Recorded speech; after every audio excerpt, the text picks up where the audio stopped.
ETV అభిరుచి ప్రేక్షక మహాశయులందరికీ మన సూపర్ షెఫ్ వంటకి స్వాగతం సుస్వాగతం.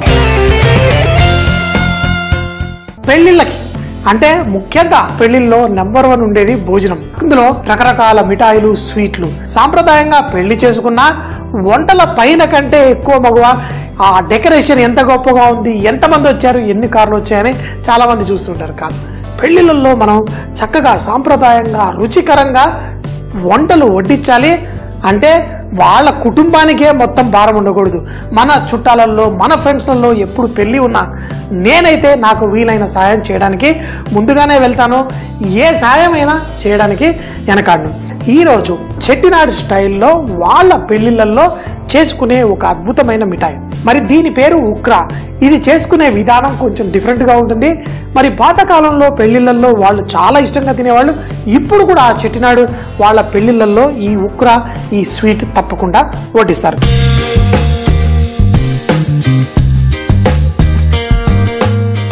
ఒక పెనం పెట్టుకొని ఈ పెసరపప్పుని చక్కగా వేయించుకోవాలి. ఒక 10 నిమిషాల పాటు దీంట్లో మంచి సువాసన బయటికి వచ్చి మంచిగా ఉండే విధంగా చేసుకోవాలి. అయితే ఇది చూడ్డానికి బాదాం హల్వా లాగే తయారవుతుంది. కానీ దీంట్లో ఉన్న ఈ అద్భుతమైన ఆ రుచి మరి సూపర్గా ఉంటుంది. ఈ పెసరపప్పు ఇక్కడ వేగుతున్నప్పుడు దీంట్లో 2 బియ్యం, ఒకటేమో ఉప్పుడు బియ్యం, ఒకటేమో మామూలు బియ్యం, 2 సగం సగం కప్పు తీసుకున్నాను. దీన్ని మనం పొడి చేసి ఇందులో వాడుకోవాలి. ఉప్పుడు బియ్యంలో కూడా ఒక రకమైన సువాసన ఉంటుంది. ఉప్పుడు బియ్యంతో ఇడ్లీలు చేస్తే బహు గొప్పగా ఉంటాయి. సో మరి ఈ ఉప్పుడు బియ్యము, మామూలు బియ్యం సగం సగం వేసేసుకొని దీన్ని మనం చక్కగా పొడి చేసుకొని ఈ మిఠాయి తయారు చేసుకుందాం. మీరు మామూలు బియ్యమే మొత్తం వేసుకుంటే మీకు అసలైన సిసలైన ఆ రుచి రాదు అని మరి చెట్టినాడు వాళ్ళు చెబుతూ ఉంటారు. ఈ పెసరపప్పు మంచిగా వేగే లోపల మనం ఈ బియ్య పొడిని కూడా రెడీ చేసుకుందాం. లైట్గా రంగు వస్తూ ఈ పెసరపప్పు మంచి సువాసన వచ్చేంత వరకు మనం వేయించుకుందాం. తర్వాత దీంతో ఏం చేయాలి, ఒక పక్క ఏమో ఉప్పుడు బియ్యము, మామూలు బియ్యం వేసి పొడి చేసుకున్నాం. ఈ పెసరపప్పులో మనం నీళ్లు పోసి నానబెట్టేసుకోవాలి. నానబెట్టిన తర్వాత దీని కొంచెం ఉబ్బుతుంది. కానీ మామూలు పప్పు కాదు, ఇలా వేయించిన పప్పు నానబెట్టుకుంటేనే దీనికి ఆ రుచి వస్తుంది. ఈ పెసరపప్పుని చక్కగా వేగిన పెసరపప్పులో నీళ్లు పోసి ఒక 2 గంటల పాటు నానబెట్టేసుకున్నాను. చూడండి, నీళ్ళంతా పీల్చేసుకుంది. ఈ పెసరపప్పుని ఇలా ఇక్కడ నాకు జాలి పర్ఫెక్ట్గా ఉంది. దీంట్లో వేసి మనం ఈ పెసరపప్పుని స్టీమ్ చేసుకుందాం. అంటే కొంచెం మెత్తగా అయ్యేంత వరకు ఇలా కుక్ చేసుకొని తరువాత దీన్ని మనం చేసుకునే ఈ బియ్య పిండితో, మనం చెప్పాను కదా బాదాం హల్వాలా తయారు చేసుకునే దాంట్లో దీన్ని వేసుకోవాలి. మరి దీనికి మనం ఇలా మూత పెట్టేద్దాం. ఇది కింద ఆ వేడి వచ్చినప్పుడు చక్కగా పెసరపప్పు కుక్ అవుతుంది. ఇప్పుడు బెల్లం తీసుకొని బెల్లంతో పాకం చేసుకుందాం. సో మరి దీనికి కావలసిన ఈ మిఠాయికి బెల్లం, దీనికి బెల్లం తీసుకున్నాం. ఎందుకంటే ఈ బియ్య పిండి, పెసరపప్పు అన్నీ వేసిన తర్వాత ఇది కొంచెం క్వాంటిటీ పెరుగుతుంది. దానికి తగినంత మనం తీసుకున్నాం. దీంట్లో నీళ్లు పోయాలి. కానీ ఎక్కువ నీళ్లు కాదు, ఒక సింగిల్ థ్రెడ్ అంటారు. అంటే ఒక కప్పుకి ఒక 3-4 చెంచాల నీళ్లు వేసేసుకొని దీన్ని చక్కటి చిక్కటి పాకం తయారు చేసుకుందాం. తర్వాత ఈ బియ్య పిండి ఇవన్నీ ఎలా కలిపి ఈ అద్భుతమైన మిఠాయి తయారు చేసుకోవాలో చూద్దాం. పెసరపప్పు ఇటు పక్కన స్టీమ్ అవుతోంది. మరి ఇక్కడ బెల్లం వేసి చిక్కటి పాకం తయారు చేసుకున్నాం. ఇప్పుడు మనం నెయ్యి వేసి జీడిపప్పు వేయించేసుకుందాం. అయితే నెయ్యి పర్లేదు, మనం ఎటువంటి మిఠాయిలు చేసుకున్నా కొంచెం నెయ్యి ఎక్కువ పడ్డా ఎటువంటి కష్టం లేదు. నెయ్యి ఎక్కువగా ఉంటే స్వీట్ ఇంకా టేస్టీగా ఉంటుంది. అందులో ఆవు నెయ్యి ఎంతో రుచిగా ఉంటుంది. ఈ దాంట్లోనే మనం జీడిపప్పు వేసుకొని జీడిపప్పుకి కొంచెం బంగారు రంగు వచ్చేంత వరకు వేయించుకుందాం. ఇలా కొంచెం కలర్ రాగానే తీసేసి దీంట్లో మనం బియ్య పిండి అలాగే దీంట్లో నీళ్లు వేసి కుక్ చేసుకోవాలి. మరొక్కసారి మరీ చెప్తున్నా, కొంచెం ఉప్పుడు బియ్యము, మామూలు బియ్యం. ఎందుకంటే మా ఫ్రెండ్ చేసినప్పుడు ఆ ఉప్పుడు బియ్యం ఎందుకు, మామూలు బియ్యం వేసి చేయొచ్చు కదా, నేను షెఫ్నే కదా, అయినా మామూలు బియ్యం వేసి చూశాను. సగం ఉప్పుడు బియ్యము, సగం మామూలు బియ్యం వేసి చూశాను.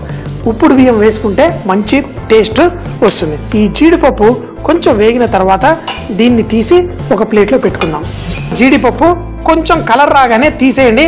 ఎందుకంటే జీడిపప్పు నూనెలో చాలా తొందరగా కలర్ వచ్చేస్తుంది. చూడండి, ముందు తీసినప్పుడు కొంచెం తక్కువ కలర్, లాస్ట్ కలర్ వచ్చేసింది. కేవలం ఒక 20-30 సెకండ్లలోనే మనకి తేడా వచ్చేస్తుంది. ఇందులో మనం ఇప్పుడు బియ్య పిండి వేసి ఎలా చేయాలో చూడండి.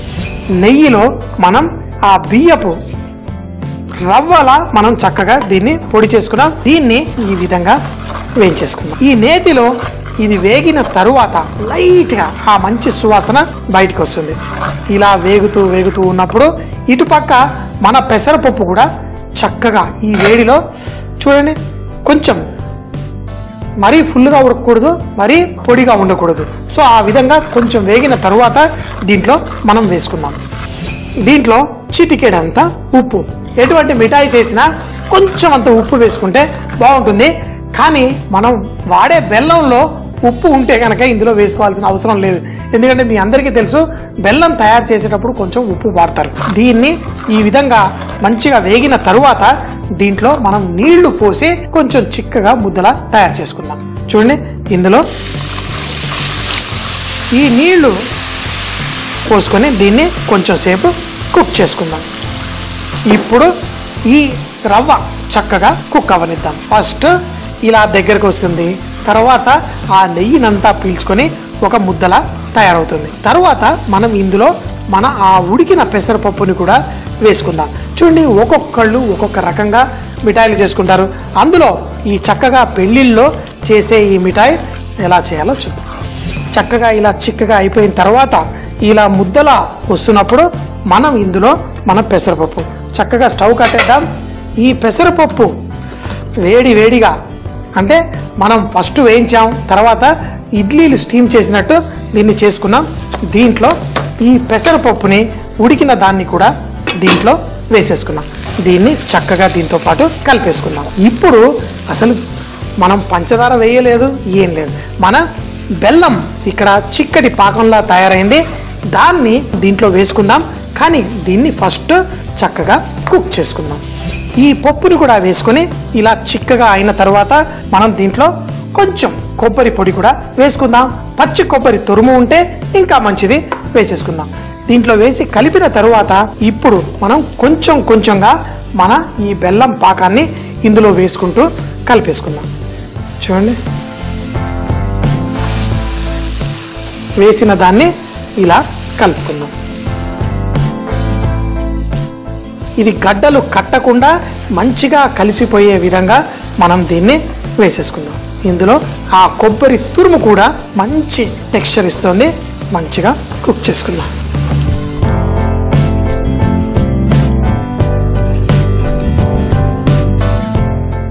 మొత్తం వేసేసుకున్నాం. వేసిన తర్వాత కూడా దీన్ని మనం కుక్ చేసుకోవాలి. ఇది చూడండి, ఇప్పుడు మన బెల్లం కూడా ఇది పీల్చుకొని ఇలాంటి రకరకాల, అంటే పాతకాలపు రుచులు ఎన్నో ఉంటాయి. మన వాళ్ళందరూ మర్చిపోతున్నారు. ఎన్నో రకాల మిఠాయిలు మీరు పండగలకి చేసుకుంటారు.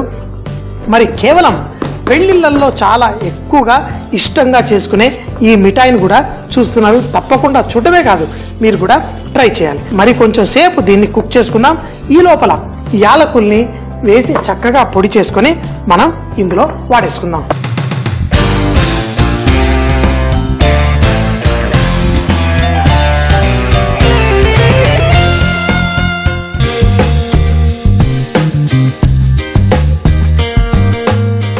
బర్ఫీలా కాదు, హల్వాలా కాదు, కొంచెం అంతా ఇలా ఒక మంచి పుడింగ్లా తయారవ్వాలి. దీంట్లో మన యాలకుల పొడి, అలాగే ముందుగా ఫ్రై చేసుకున్న మన ఈ జీడిపప్పును కూడా ఇందులో వేసేసుకుందాం. జీడిపప్పు దొరికిన వాడి అదృష్టం. వంట చేసేవాడికి ఏది కావాలంటే అది వాడికి దొరుకుతుంది. ఇందులో వేసిన ఈ ముద్దను కూడా చక్కగా వేసేసి కుక్ చేసుకుందాం. భలే పర్ఫెక్ట్గా నాకు కావాల్సిన విధంగా రెడీ అయింది. కేవలం పెళ్ళిళ్ళలోనే కాదు, మరి ఎప్పుడు తినాలనిపించినా చేసుకోవచ్చు ఈ మిఠాయి. సో మరి దీన్ని మనం స్టవ్ కట్టేసి కొంచెం చల్లారిన తర్వాత దీన్ని వడ్డించేసుకుందాం.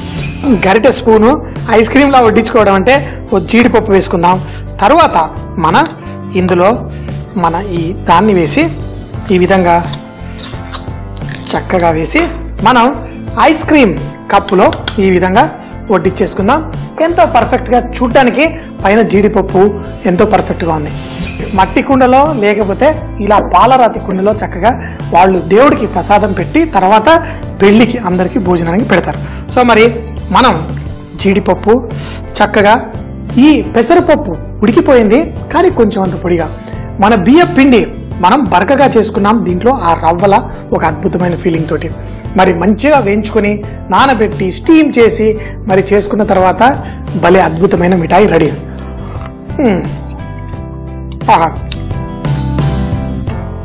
తింటూ ఉంటే చాలా చాలా గొప్పగా ఉంది. మీరు కూడా చేసుకోండి, తినండి. సూపర్ అంటే సూపర్ అని మరి ఎప్పుడు చెప్తాను కదా, బీ రిచ్ ఇన్ కుకింగ్. వంటల్లో శ్రీమంతులు అవ్వండి, జీవితాన్ని పరిపూర్ణంగా ఆస్వాదించండి. ఉక్రా చెట్టినాడు మిఠాయి. దీన్ని తయారు చేయడం కోసం ముందుగా పెసరపప్పుని ఒక పెనంలో వేసి లైట్ గా ఎర్రటి రంగు వచ్చేంత వరకు వేయించుకోవాలి. ఇలా వేయించుకున్న ఈ పప్పుని మళ్ళీ ఒక బౌల్లో వేసి నీళ్లు పోసి ఓ 2-3 గంటల పాటు నానబెట్టాలి. ఈ నానబెట్టిన తరువాత దీన్ని మళ్ళీ ఇడ్లీ స్టీమర్ లో వేసి చక్కగా స్టీమ్ చేసుకోవాలి. ఈ స్టీమ్ అవుతున్నప్పుడు ఉప్పుడు బియ్యము, మామూలు బియ్యము 2 కలిపి బరకగా పొడి చేసి పెట్టుకోవాలి. ఇప్పుడు 2 కప్పుల బెల్లం, ఒక సగం కప్పు నీళ్లు పోసి చిక్కటి పాకం తయారు చేసుకోవాలి.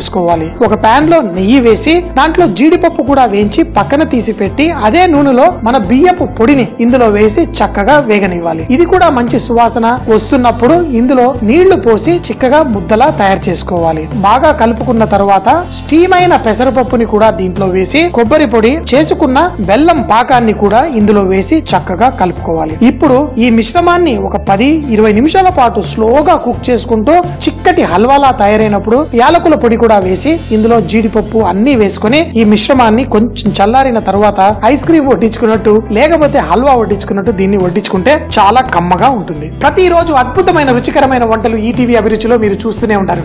మళ్ళీ ఆ వంటలు చూడాలి అనుకుంటే యూట్యూబ్ లో ఈటీవీ అభిరుచి అని టైప్ చేసి మళ్ళీ ఈ ప్రోగ్రామ్స్ అన్ని మరోసారి చూడొచ్చు. మరిన్ని విషయాలు తెలుసుకోవడం కోసం ఫేస్బుక్ లో ఈటీవీ అభిరుచి పేజ్ లైక్ చేయండి, కొత్త విషయాలు తెలుసుకోండి.